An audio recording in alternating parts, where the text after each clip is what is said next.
How's it going, everyone? In today's video, I'm going to be showing you guys another example of a phrase that I really like, and in a similar fashion as the last episode, show you guys how I would really go about practicing an individual idea like this so that you really get the most benefit, and also talk a little bit about what I think really makes this phrase unique or stand out. Alright, so we'll get right to it, but really quickly, if you're new to the channel, welcome. My name is Derek Plavin. This is basically like a free online jazz guitar course that's meant to really unfold in a logical order. Alright, so if you like what you see, make sure to check out the rest of the videos, especially the first 3 or 4, so you really know what it's about, and then you can take it from there. And I'm also available for private lessons and have a lot of available accompanying PDFs that go along with a lot of the videos on this channel, like this one here today, and information for all that can be found on my website as well as Patreon. So this example is from the same solo as the example from the last video with Ray Charles on the alto saxophone. So obviously the harmonic context for this is still the same basic 12-bar blues form in the key of F. And for this idea, the phrase ends up falling completely within bar 7, which, as we should know, is basically when we arrive back at the 1 chord coming from the 4 chord. I'll start this here at the top of the chorus, and I'll let you know when the phrase comes, so check this out.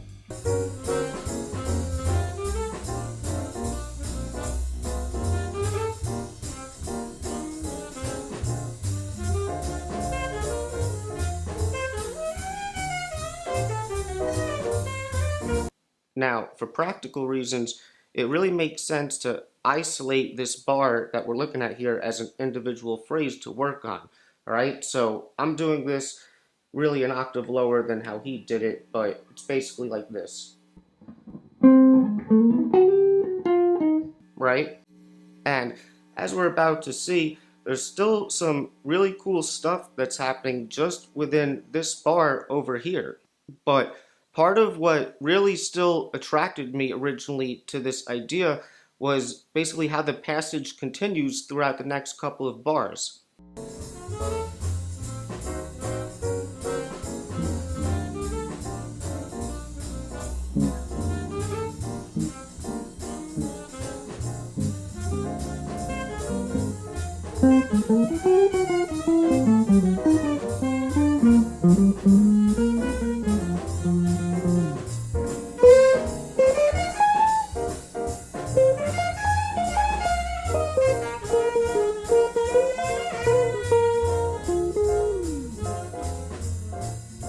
I really dig the whole, what reminds me of a Kansas City kind of style or vibe, but the entire passage there is still passing through a few different basic harmonic progressions. So it would generally be best in a situation like this to just focus on the individual bar that really focuses around one harmony like we're doing here.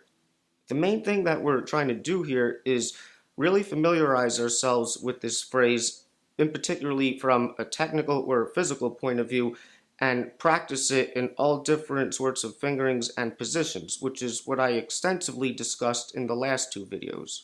But quickly, before we get into that, I just want to show you guys what I think is really unique about this particular phrase.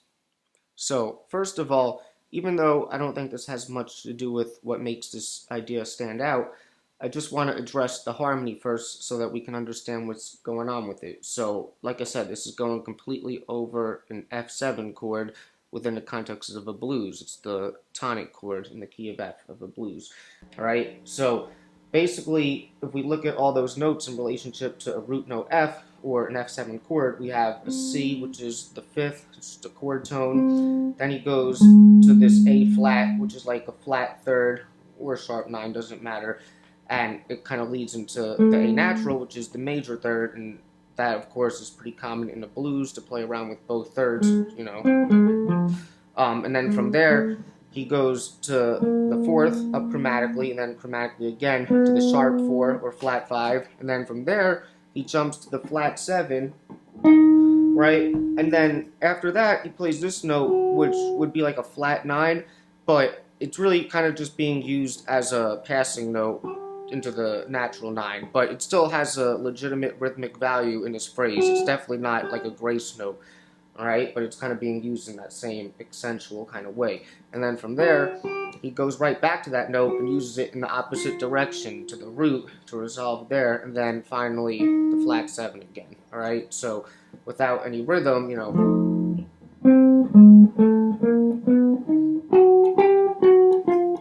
right?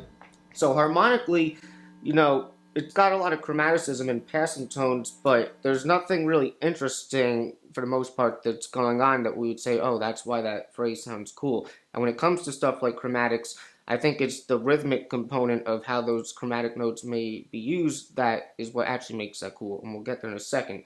So the only other thing that I'll say about the harmony that may be good to consider, even within this first fingering, this obviously still applies to all the fingerings, but you could really see it with this one. A lot of that idea is kind of coming out of a basic like C minor pentatonic scale shape or box that we all know, and of course he's adding the chromatic notes, that one and that, and there's another one, but these are just kind of, like I said, being used as passing tones, and if you can kind of see that,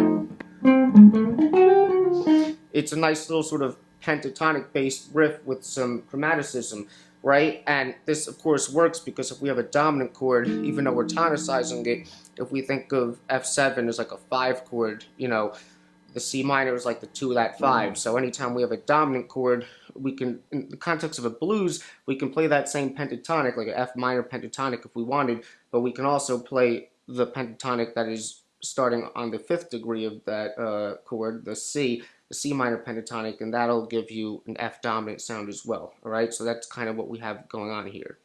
Now, here's where it really gets interesting. If you're already taking a look at the music that I put up, you'll see that what we have is beat 1, 2 eighth notes, and then beat 2 is the interesting part. We have 5 quintuplets, basically 5 notes fit within the space of 1/4 note or 1 beat, basically like an eighth note triplet, but with 5 notes instead of 3, right? And the one in between would be the 16th notes with 4 notes, of course, right? And then after that, rhythmically, it finishes pretty standard, 3 and 4 and so just regular eighth notes, right? So this is why I think this idea is really cool, because it's really the combination of those quintuplets and being used with chromatic passing tones and certain notes rhythmically falling on the right beats and all that. It's the combination of all of it that basically creates this idea that, at least for me, sounds really cool and feels good. And I've listened to this a bunch of times, I've slowed it down. To be honest, that quintuplet, it is a little unclear, but I've tried different rhythms, other note combinations, and I've concluded that this is the most accurate, even if he's not playing it totally clean on the recording. But if anyone thinks it's anything else, please let me know, because I would love to know. Yeah, I can admit, that quintuplet is very subjective and hard to hear, and even when I play this phrase a lot later in the video, I'm kind of rushing through it, but I'm not really even playing it as an accurate quintuplet, and almost like the last one is just like a grace note without an actual rhythmic value leading into the other one. And it still works, and I think inevitably, I think it's just good to be able to read this phrase and understand it like a quintuplet to be able to give you the right feel.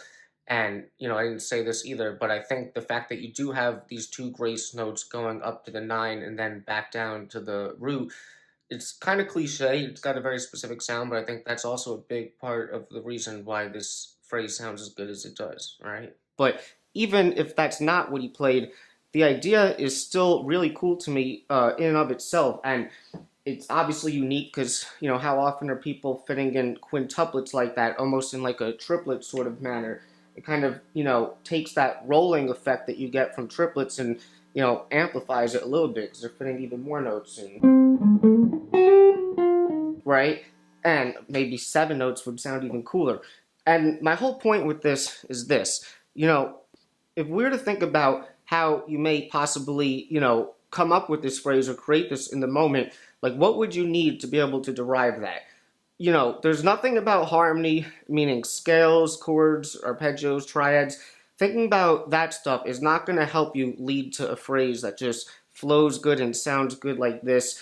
Even from a rhythmic component, even if you became aware of quintuplets, I don't think that that's going to be able to lead you to this end result either, because if you're just kind of thinking in a way where it's like, oh, let me just intentionally try to fit these quintuplets in certain places, is that going to lead you to the same results as what we have here when it's like the chromaticism just perfectly falls in the right place and everything? So my point is, this is why you have to study actual phrases and phrases that you really like in particular, because it's the only place that you're going to get this sort of information from and be able to finally work this type of stuff into your playing. So if you're really grasping what I'm saying here, a natural question may be then, all right, well then how did Ray Charles himself derive this phrase when he was improvising or whatever in the moment? And not that I can really tell you the truth because I'm not him, but if I were to give you as best of an answer as I could, I would say what I often kind of say, which is that I think a lot of your melodies are coming out of the spirit, almost as if you're singing it, and that phrase, he probably was just feeling it naturally as if he was going to sing it, and he didn't care about what the notes were. He just sort of heard the melody in his head. He was listening to the music around him and hearing the context and, what he felt like he wanted to play, and he just has a good ear, and of course, incredible musician with skills and musicianship, that he could just execute that right there in the moment, and he knows what that melody is.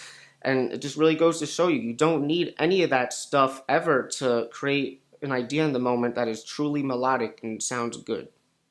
So all I'm really going to do now for the rest of the video is again show you guys how to go about practicing ideas like this so that you really know them thoroughly on your guitar, just like I did in the last video, and just give you some more repetition and reinforcement on this whole thing so that you can really grasp it and then take it and apply it to whatever you want, hopefully.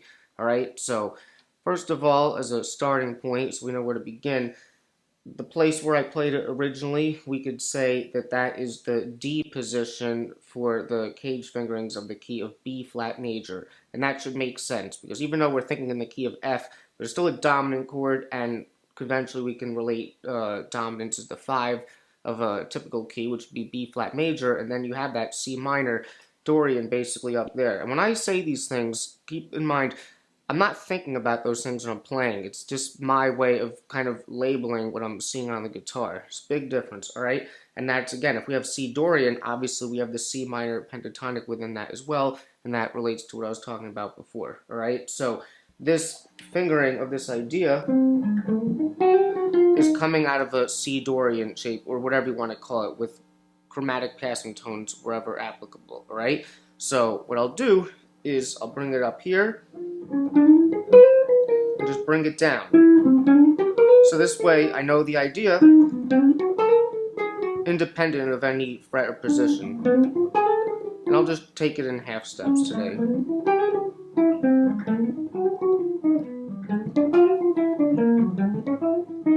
Right?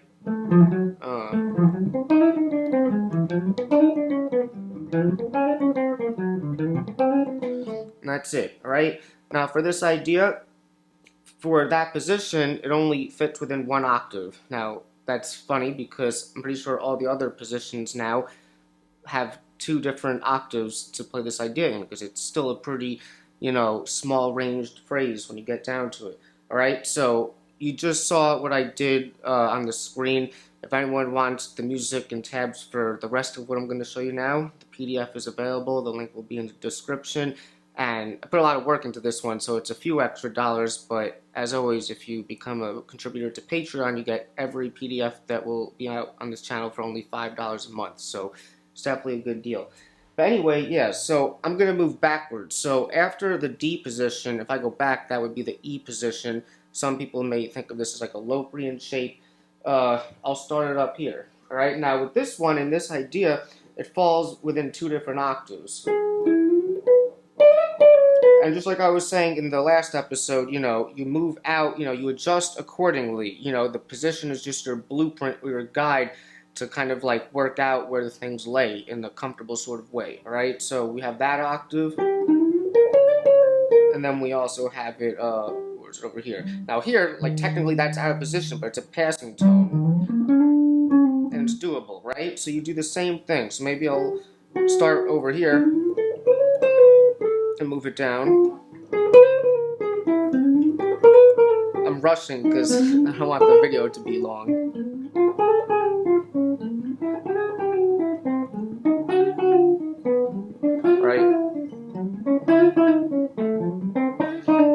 tabs for all this will be in the PDF, right? So then I can do the lower octave and bring it up. Sorry. And so on. I think you get it, right? So then the next one from there, that was the E position. The next one would be the G position, which again, from a guitar sort of fingering or visualization point of view, I think this is like an Aeolian shape. And we again get this in 2 different positions. So we can play this here, right? And then we can also do it in the lower octave. And this one is cool because even though I'm kind of labeling this as Aeolian, and you can sort of harmonically apply it over that sound there, of course, but this shape to me is always really good for like singing a minor chord, like a 2 chord on the A string, you know, in that sort of position, right? So this is great for like a B flat minor, right? So then you move it down.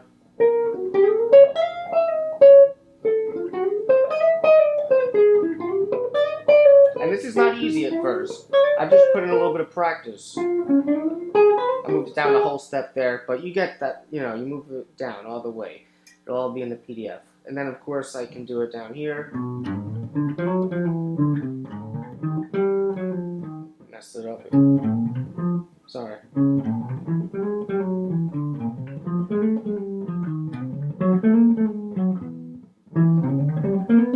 Of course, being aware of your technique and feel and all that is always right. So you get the idea. Now after that, the next one would be the A position, which I kind of see as like a mixolydian from the root, of course. And this one has some really good fingerings as well. So I could play this, you know, like this. And that's like a sort of a position or shape that you may not even be aware of, and it actually feels really good that you wouldn't find unless you did this sort of work. Right? And then, of course, I could bring it down to this octave. Yeah. So again, same thing. I'll do whole steps.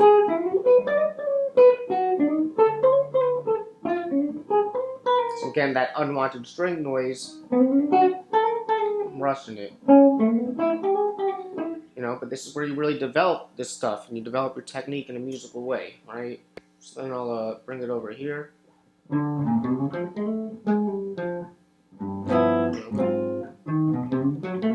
haven't even been playing the chords, but that's something that I usually do that a lot.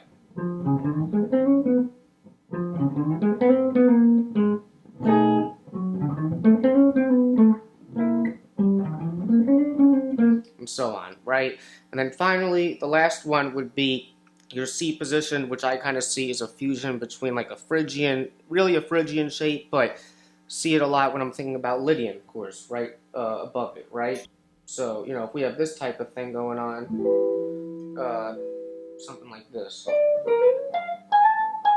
And that note is technically out of the position there, but it's doable, right? And then the lower one would be, where is it? And fingerings really matter for this type of stuff. Why don't I start with the lower one?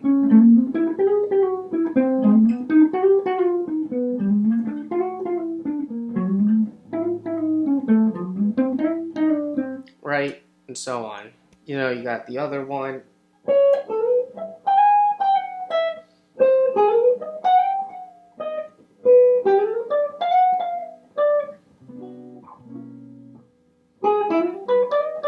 Right?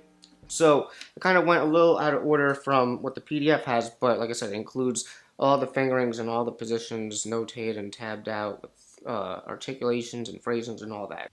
So I'm just going to leave it there today.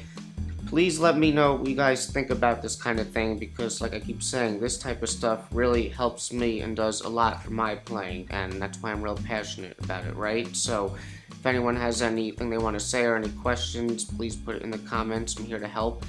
And in the next episode, hope you're ready for the next episode. Hey, I think I may give you one more example of a linear phrase that, you know, may have some interesting things to point out, but we'll see where it goes, you know.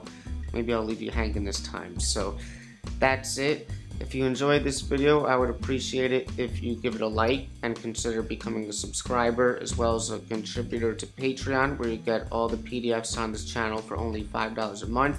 And if you think anyone else would enjoy this content, please share it with them as well. And I will see you guys in episode 66.